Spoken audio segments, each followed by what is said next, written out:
जा पाती, लेकिन मैं लंगड़ी हूँ। गुड़िया बेटी, क्या आपको भी बेर खाने हैं?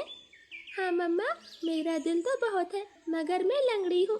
मेरी बेटी लंगड़ी है तो क्या हुआ, उसकी माँ तो स्वस्थ है। चलो आज मैं आपको बेरी के पेड़ पर ले जाती हूँ। आप भी जग्गू कुक्कू की तरह डाल पर बैठकर खूब बेर खाना। अब जल्दी चलो। फिर एक टोकरी में गुड़िया को बिठाकर मम्मा चिड़िया भी घर से बाहर चली जाती है। खट्टा मीठा बेर है, दिल कर रहा है इसकी गुठली भी खा जाऊं। नहीं जग्गू, गुठली नहीं खाना, बेर बहुत है, तुम बेर को ही खाओ। मैं तो कुछ बेर अपने घर भी लेकर जाऊंगा। कोको दोस्त, वो देखें, आपकी मम्मा भी इसी तरफ आ रही है, शायद उन्हें भी खट्टे मीठे बेर खाने होंगे।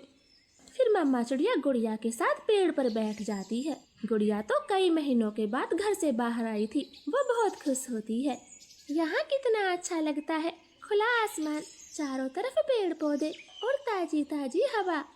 लो गुड़िया बहन, ये बेर खाओ, ये और भी मजेदार है। ऐसे वो तीनों गुड़िया को बेर तोड़ तोड़ कर खिलाते हैं। दूर छिपी हुई बुरी चील उन पर नजर रखे हुए थी। अरे वाह, एक साथ चार चार शिकार है, किसी एक का खात्मा तो हो ही जाएगा, बड़ी तेज भूख लगी है। फिर वो बुरी चील धीरे धीरे बेरी के पेड़ तक पहुंच जाती है और एकदम से उन्हें घेर लेती। जग्गू और कुक्कू तो डर के मारे मम्मा चिड़िया के पीछे छिप जाते हैं। सब ऐसे ही खड़े रहो, अगर एक भी भागा तो कच्चा चबा जाऊंगी, बड़ी तेज भूख लगी है मुझे। नाना चील जी, हमें जाने दे, हमारी जान बख्श दे, छोटे बच्चों पर रहम करें। नाना चिड़िया, किसी एक को तो अपना शिकार बनाकर ही खाऊंगी।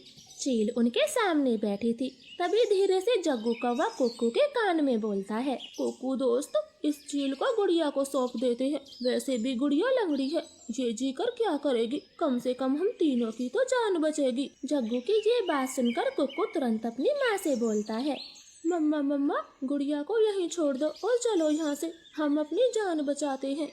हाँ भाई, ये भी ठीक है, मेरा काम इस लंगड़ी चिड़िया से ही चल जाएगा, तुम सब चले जाओ।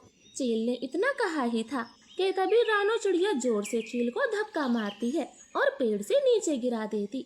जग्गू कुक्कू, गुड़िया को साथ लेकर यहाँ से भाग जाओ, मैं इस चील को आपके पीछे नहीं आने दूंगी, बेटा जल्दी से भागो यहाँ से। इतना कहकर रानो चील पर हमला कर देती है और जग्गू और कुक्कू टोकरी लेकर वहाँ से भाग जाते हैं। चिड़िया और चील में काफी देर तक लड़ाई होती है और आखिर में चील रानो को जान से मार देती है। मरगी, छोटी चिड़िया मरगी, मुझसे लड़ने चली थी, अब तेरा मांस में मजे से खाऊंगी। कुक्कू भाई, मम्मा अभी तक घर नहीं आई। मम्मा को चील ने मार दिया है, वरना वो अब तक आ जाती, क्या जरूरत थी मम्मा को वहाँ ले जाने की। भाई, अगर हम वहाँ न होते तो वो बुरी चील आपको खा जाती, आप ऐसा क्यों बोलते हो? नहीं, हम चील के हाथ कभी ना आते, वो तो तुम साथ में थी, इसलिए मम्मा ने चील से लड़ाई करने की सोची। तुम लंगड़ी थी ना, माँ को तेरी वजह से मरना पड़ा, अब तू ही माँ की हत्यारन है, समझी? ऐसे कुक्कू तो गुड़िया को ही दोषी ठहराता है। अब गुड़िया का ध्यान रखने वाला कोई नहीं था।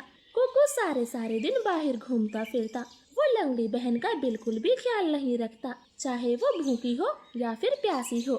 भाई, सुबह से रात हो गई है, आप मेरे लिए कुछ खाने को नहीं लाए? जंगल में भोजन की कमी हो गई है, अपना पेट भरना ही बड़ा मुश्किल है, ऐसे में तेरे लिए दाना कहाँ से लाता? ऐसा बोलकर कुक्कू तो सो जाता है। गुड़िया को पूरी रात नींद नहीं आती, क्योंकि वो तो कई दिनों से भूखी थी। मम्मा मम्मा, अगर आज आप जिंदा होती तो मेरा कितना ख्याल रखती, अब तो मुझे भी भूखा सोना पड़ता है, मैं क्या